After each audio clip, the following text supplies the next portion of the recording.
Now we're going to finish by toning the skin. Now you also tone after exfoliation as well. So there's two, but I'm only showing you on the video once because I don't want to take up too much of your time. So you tone after exfoliation and after the mask. Now you come up the neck. Again, it's a rhythmic removal. I did promise I'd show you what not to do, so I'm going to show you what not to do. If you're sort of going all over like that, trying to wipe it like a baby's bottom, that's awful. No one's going to enjoy that. So use a nice rhythmic method.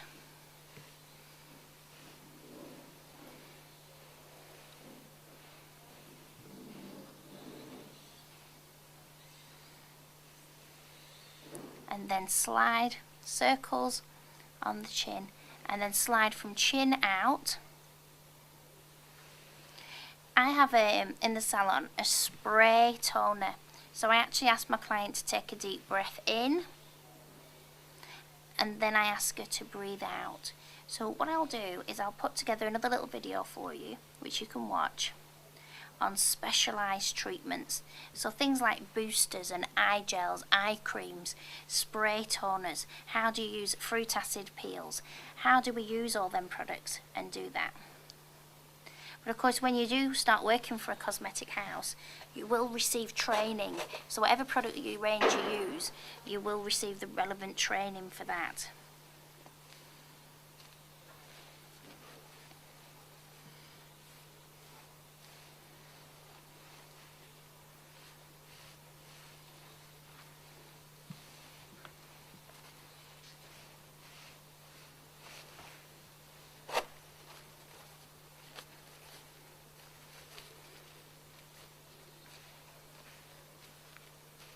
Now it's important to make sure you do get all the damp bits. Don't leave her feeling wet. That'll feel uncomfortable. And again, check that you've got rid of all the mask. There's nothing worse than a client going out and she's got mask on her nose or a mask around her ears or mask somewhere. Then we're going to finish with moisturiser.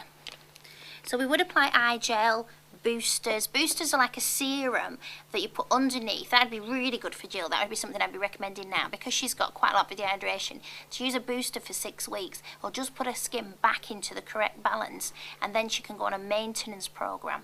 So we can look at all of that when we look at products. Is what's the really intense treatment she could do to get her skin back to scratch, and then what could she do as a maintenance. Now obviously Jill's got lovely skin really, but everybody's got a few things, and because we've been through summer and because we have children or because we have life, our skin can get out of balance even if we've got really good skin. So if someone's skin's completely out of balance, I might do a facial once every week till the skin's back in balance. If it's a non-surgical or a level 3 facial, you could actually do the facial twice a week. Once the skin is in really good balance and we're happy with our skin, a maintenance program will be put in place, and then to come for a facial once a month as a booster treatment. Now can you see, as we're finishing the treatment now, you can notice that Jill's skin is not absorbing the moisturiser.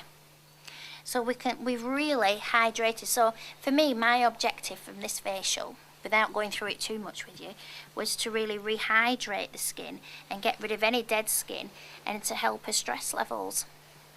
And when I'm putting the moisturiser on, I'm quite pleased with myself because I'm thinking, oh, this is good, it's worked, we have rehydrated the skin.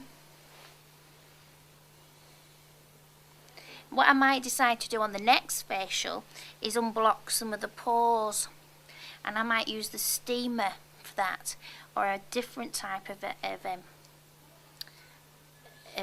exfoliator and mask. So when a client comes in, you will have a treatment objective, something you want to achieve from this facial. And I'm just using a few. I always like to just finish with a few drainage vibrations. It feels good, but it's also just getting rid of that lactic acid and any build-up. So I'm just draining.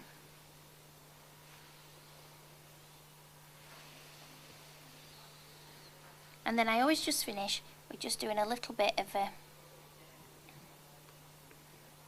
just pressing.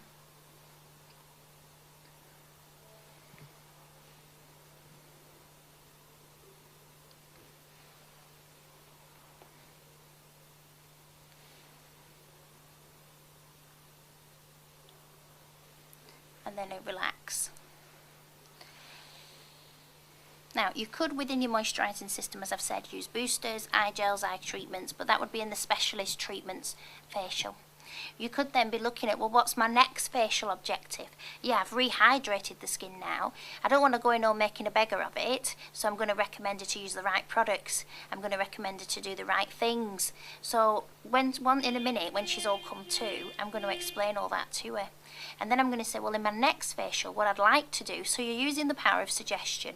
You're suggesting that she's having who said she's having another facial? Who said she's coming back? But because you've got an objective, you've got a plan, she'll have a plan, and then she'll work with you with that plan. So she will use the products and she will come back for facials. One, because she's enjoyed it. It's been the best facial she's ever had. But two, because she can see that she has got a pattern, something that she's got to follow, something that, well, I don't want to waste what's happened in this facial. Oh yeah, and I do want to get my pores unblocked, and yeah, I do want to do this. So she's going to come back and follow that plan with you. Now, I'm just going to start to await my client. So when you wait your client, just pop your hands on her and then just press and say, now, I've finished your facial now. Okay, I'm just going to leave you to relax. Now, when she's opened her eyes, I can see that she's just got a little bit of cheeky mascara. So I'm just going to go underneath and just remove anything. Remember, well, you don't want to sit a client up to look at her skin or to do anything. And then don't use, something is making sure we've no cross infection. I'm using the other end of the cotton bud. Don't use the same cotton bud on the eyes. And then just blot. So you can do that when you're toning, but if your client's asleep, you don't want to open her eyes and look up. So you can just do it at the end of the facial. I would now go off and get my client a glass of water. If I was in a salon, I would get her a herbal tea or something, you know, that she needs to refresh herself, to rehydrate yourself. After a facial, you can feel very lightheaded, very sleepy. So that just gives her time to come to. Once I come back with my glass of water, I'll then sit my client up and I'll say to her, right, I'm just going to sit you up now. Obviously, Jill's going to be pushed into it, but I would have gone away for a few minutes and come back. So I'm just going to sit you up, Jill. Okay. Now, the first thing she's going to panic about is, oh my goodness, my hair. Oh my goodness, I've no makeup on. And every client does that. So when you are showing them their skin, it's quite important that you've already discussed the hair and you've done the different things.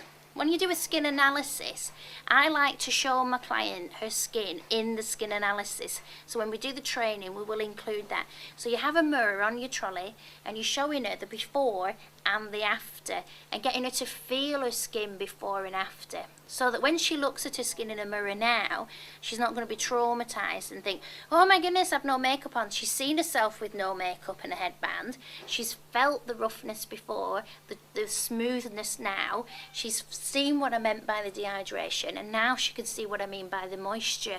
So it's really, really important that you are showing your client before and after her skin. I leave her now to have a drink. So I just bring my trolley round. I want you to imagine a glass of water now. So I imagine I've got a glass of water. If I had a herbal tea, I'd pour it out for her. I'm servanthood. I'm really looking after my customer. I'll leave her to have a nice drink and I'll leave her to get dressed. So I'd close the curtain. Once Jill's dressed, I then would ask her to sit down and I would go through the thorough, full skin advice. So when we do the skin analysis, we'll then do the aftercare advice and we'll do the matching of products. So don't forget, what I see on the skin determines what products and what advice I give the customer. So the customer has different products and different advice because everybody's got different skin. I would plan my treatment. I'd have a treatment objective, a treatment plan. What am I going to do in this facial? What do I want to achieve in this facial? What does she want to achieve in this facial? What is she looking for from this facial? I might want to get rid of all the block pores, all the comedones, all the spot. I might want to get it all sorted because that's what I like. She might not want that. She might just want to chill out and have an aromatherapy facial, a chilling out facial. So we've got to meet halfway. We've got to plan our facial together. And then afterwards, we give her all the advice and all the help. Then I'll go through to the reception with her to book her in for her treatment plan. She might decide to come every week for 6 weeks. She might decide to just book next week because she doesn't know what she's doing in 6 weeks' time. She might decide that she can only afford once a month. But the ideal thing is once a week till her skin's back to what she wants, and then once a month from then on in. Okay?